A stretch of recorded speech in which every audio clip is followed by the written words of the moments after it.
Bueno, nos hemos acostumbrado estos últimos programas a comenzar el programa con una suerte de, podríamos decirlo así, como de editorial, un comentario, un voz alta, como usted prefiera llamarlo, y no vamos a hacer la excepción hoy, porque como ustedes recordarán, si nos siguieron el pasado miércoles, desde este mismo micrófono esbozábamos una especie de razonamiento basado en los hechos que por aquel entonces eran novedosos, que habían surgido el domingo luego de conocidos los números de las elecciones internas. Y aquí en el espacio de reflexión se me ocurrió titularlo ¿Error o estrategia? Y me hacía esa pregunta porque con honestidad me costaba y me cuesta creer que lo que en un primer momento parecía un grosero error por parte del candidato Álvaro Delgado efectivamente fuera un error. Porque, proveniendo de un sector liderado por el presidente Lacalle Pou, nada suele ser hecho al azar y sin antes haber sido finamente estudiado.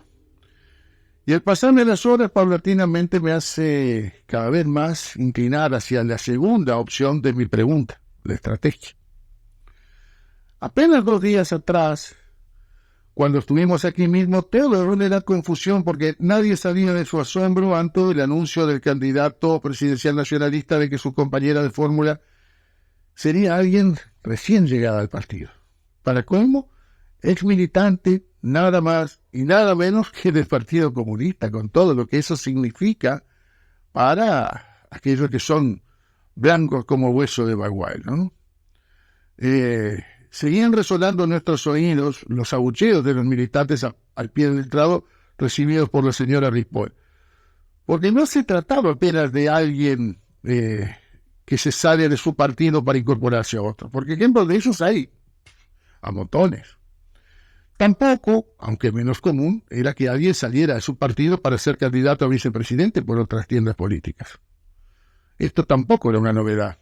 Yo recuerdo, por lo menos en lo personal, con mi edad recuerdo, no sé si antes habrá otros, pero recuerdo, por ejemplo, a Hugo Batalla saliéndose del Frente Amplio para ser vicepresidente de Julio María Sanguinetti.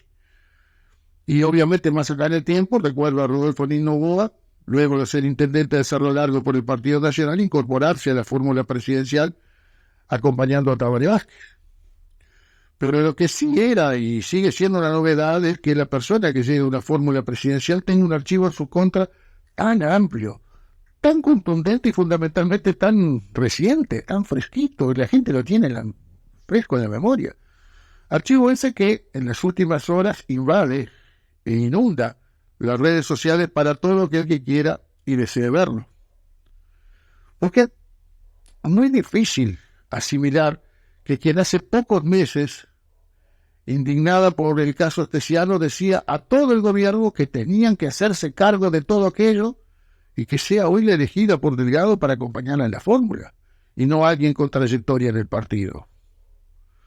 Porque es difícil asimilar que alguien que hace pocos meses hacía arengas para derogar la totalidad de la LUC, no solamente aquellos 135, 136 artículos que se proponía, por más que hoy intente explicar el contexto en el que se producían aquellas expresiones, hoy esté abrazada a todos quienes redactaron aquel paquete de normativas comprendidas por la LUC. Casi al mismo tiempo que sucedía todo eso, veíamos al vencedor de la interna colorada, el doctor Andrés Ojeda, comenzar a ocupar espacios en los medios como si se tratara del vencedor de la interna del partido más votado, cuando en realidad el Partido Colorado acababa de perder 80.000 votos de una elección interna a otra y seguía siendo el tercero cómodo. Y bueno, ahí es donde comienza a radicar precisamente la segunda parte de mi sospecha de que todo esto haga parte de una estrategia a mediano plazo. Porque se siguen sucediendo hechos extraños, como mínimo, ¿no? Como por ejemplo el sucedido en las últimas 24 horas, cuando la ex fiscal Gabriela Fossati anunciaba que ponía fin a su efímero, fugaz paso por el Partido Nacional. Y no contenta con eso, horas después anunciaba su incorporación en las filas del Partido Colorado y se sentaba frente a las cámaras y micrófonos al lado del candidato Ojeda. Si esto hubiera sido un ambiente político, futbolístico, ciertamente la hinchada del equipo desheredado ya le estaría incendiando el auto, grafiteando la casa, pero por suerte en el ámbito político esas cosas no se dan.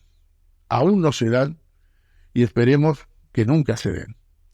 Pero entonces uno tiene todo el derecho de comenzar a suponer cosas o de atar cabos y fundamentalmente de prestarle atención de manera un poco más